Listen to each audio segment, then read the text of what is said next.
મહાસપ્રા news Naliya પ્રતિનિધિ રમેશ ભાનુશાલી જગદીશ ભાનુશાલીએ અહેવાલમાં જણાવ્યું છે કે અબડાસાના નલિયા ગામે 13 કરોડના ખર્ચે ગટરનું કામ થયું હતું. આજે 4 મહિનાથી ગ્રામજનો વારંવાર રજૂઆતો અને લેખિત અને મૌખિક રજૂઆતો કરી છતાં પણ આવેદનપત્ર આપ્યા કોઈ જ નિરાકરણ આવ્યું નથી. ગટરનું પાણી ભાનુશાલી ફરિયાની આજુબાજુ તળાવની જેમ ભરાયેલું છે. તેના કારણે બીમારીને નકારી શકાય તેમ નથી.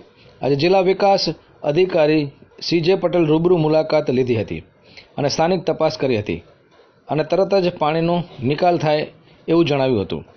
આ કામમાં ગોટાળો થયો છે, ભ્રષ્ટાચાર થયો છે તેવો આક્ષેપ પણ સ્થાનિક લોકો કરી રહ્યા છે. 1400 મીટર બીજી પાઇપલાઇન, આ કામ નબળું થયું છે અને કામમાં ભ્રષ્ટાચાર થયો હોવાનો આક્ષેપ સ્થાનિક લોકો કરી રહ્યા છે. આ કામ સત્વરે બને એ પણ જરૂરી છે.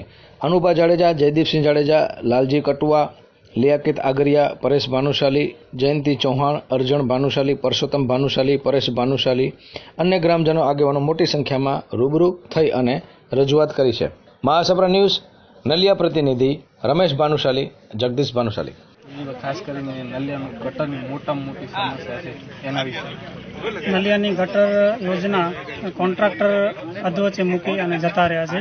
બિલ પાસ થઈ ગયો, જે તે સમયે MOU જ્યારે થયું એની અંદર MOUમાં પણ મારી સહી હતી અને આ ગટર યોજનામાં જે રોડ તોડી નાખવામાં આવેલા એ રોડ પણ બનાવવાની જવાબદારી કોન્ટ્રાક્ટરની હતી અને સાથે સાથે આ જે ગટર યોજના છે એને 5 વર્ષ સુધી શરૂ થઈ હતી, 5 વર્ષ સુધી મેન્ટેનન્સ કરવાની જવાબદારી પણ કોન્ટ્રાક્ટરની હતી. પરંતુ આ કોન્ટ્રાક્ટર અધવચ્ચે જ આ બધું મૂકી અને જતા રહ્યા છે, જેના કારણે નલિયાની અંદર ગટરો ઘરોઘર ઉભરાઈ રહ્યા છે અને અત્યારે વિકટ પરિસ્થિતિ ઊભી થઈ છે. આ બાબતે નલિયા ગ્રામ પંચાયત વતીથી મેં લીગલ નોટિસ કોન્ટ્રાક્ટરને મોકલાવેલી છે. એની સાથે નકલ કલેક્ટર અને DDO સાહેબને તથા સત્તાધિકારીઓને મોકલાવેલી છે અને સત્વરે આ સમસ્યાનો નિકાલ થાય એના માટેના પ્રયત્નો કરવા સબબ આજરોજ DDO સાહેબ શ્રી નલિયા પધારેલ છે અને એમને જાત નિરીક્ષણ કર્યા પછી એમને પણ એવું લાગેલું કે ભાઈ આ જે ખાસ કરીને નલિયાની મોટી સમસ્યા છે ગટરની, એના વિશે. ગટરની આપણે હમણાં સવારે વાત કરી એ પ્રમાણે જે રજૂઆત કરી છે એ રજૂઆતના આધારે આપણે સ્થળ ઉપર અત્યારે નિરીક્ષણ ટોટલી કરવામાં આવ્યું છે અને કાયમી એનો ઉકેલ આવે એના માટેના પણ પ્રયત્ન કરવાના છે. અને અત્યારે જે નલિયાને પ્રશ્ન સતાવે છે કે જે પાછું પાણી બધું બેક માર્યું છે એ જલ્દીથી કઈ રીતે એને નિકાલ કરવો એના માટે માંડવીથી પણ આપણે એક જેટિંગ મશીન બોલાવવામાં આવ્યું છે. 25ની એક બીજી મોટર પણ આપણે અત્યારે તાત્કાલિક ભૂતથી મગાવીએ છીએ, એ પણ અહીંયા લગાડવામાં આવશે. અને અત્યારે જે ઓઇલ એન્જિનથી પણ પાણી આપણે નાખી રહ્યા છીએ એ કરીને આપણે અત્યારનું ટેમ્પરરી સોલ્યુશન બધું લાવી અને પાણી જે ગટરના ઉભરાયા છે આપણા નલિયા શહેરમાં એ બધાને કાઢવાનો પ્રયત્ન કરી રહ્યા છીએ. અને 1200 મીટર જેટલા અંતરમાં આપણે બીજી પાઇપલાઇન ઓવરફ્લોની પણ આપણે મંજૂર કરી છે અને એ કામ સત્વરે તાત્કાલિક શરૂ કરશું. અને જેનાથી માની લો કે આપણી મોટરો બંધ થઈ ગઈ છે, લાઇટ નથી, તો એના કારણે ઓવરફ્લો જે થાય આ ગટરનું પાણી એ આપણા ચેમ્બરોમાં પાછું ન મારે, સિટીમાં શેરીઓમાં ન ઉભરાય એના માટેની વૈકલ્પિક આપણી લાઇન પણ મંજૂર કરી છે અને એ પણ ટૂંક સમયમાં આપણે શરૂ કરીને કાયમી ઉકેલનો લાવી અને લોકોને કોઈ તકલીફ ના પડે એના માટેની ગટરની વધારાની 1200 મીટરની આપણે યોજના કરી છે અને એ યોજના તુરંત સમયમાં અમલમાં આવી જશે.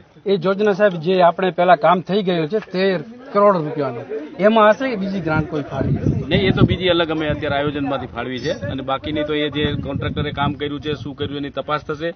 કેટલું કામ ટેન્ડર પ્રમાણે કરવાનું હતું, કેટલું કર્યું છે અને કેટલું નથી કર્યું એનું આગળ તપાસ કરીને આગળ કાર્યવાહી ગામની અંદર નલિયા ઘણા ગટર લેન હજી બાકી છે. ખરેખર એ કોન્ટ્રાક્ટરને કરવું પડે કે પછી બીજી ગ્રાન્ટમાંથી તમે લોકો કરાવો? એ તો હજી આપણે ટેન્ડરને એની શરતો જોઈએ ત્યારે જ મને ખ્યાલ આવે, એને વગર તો હું કહી ના શકું. અને બાકી આપણે જે રસ્તા બાકી છે આપણા નલિયા શહેરના એની પણ યોજના આપણે સરકારશ્રીમાં મૂકી છે કે જેટલું પણ બાકી આપણે કવર કરવાના છે રસ્તાઓ એ પણ ટૂંક સમયમાં સરકારશ્રીમાં આપણે મંજૂર કરાવવા માટે અમે પ્રયત્નશીલ છીએ અને એ આશા છે કે ટૂંક સમયમાં એ પણ આપણે મંજૂર કરાવી શકીએ. સાહેબ આ જે કામ કરી ગયું છે ગટર લેનરો કોન્ટ્રાક્ટર તકલાદી કામ કર્યું છે સાહેબ.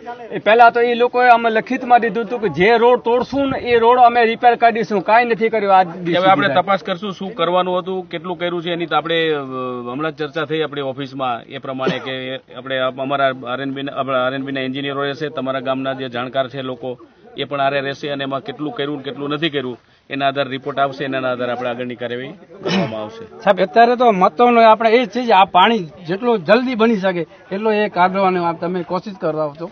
અને આપણે કોશિશ જ કરીએ, બધા ઉભા છીએ. તમે લોકો અમને સજેશન આપ્યા કે આવું કરીએ તો ઝડપથી નીકળે, એટલે આપણે જેટિંગ મશીન મંગાવ્યું છે. આપણે બીજી 25ની મોટર પણ મંગાવી છે, અને અત્યારે ઓઇલ એન્જિનો જે ચાલુ છે એમાં પણ 3 એમ કે ટાઈ પાડીને પણ વધારે કાઢવાની કોશિશ કરી રહ્યા છીએ. સાહેબ ઓઇલ એન્જિન તો બધા જૂના છે ને, ખરાબ કાંઈ નથી ચાલુ થયું, તમે જુઓ છો ને. એ તો આપણે અત્યારે ચાલુ જ હતા, પણ અત્યારે બંધ થયું હશે. રિપેરિંગ કરશું અથવા નવા જરૂર પડશે, નવા પણ લાવશું. પણ તમારે આને ઝડપથી આથી લોકોને છુટકારો મળે એનું અમારા વહીવટી તંત્રની ભરચક પ્રયાસો અમારે છે, એની અમે તમને ખાતરી આપીએ છીએ.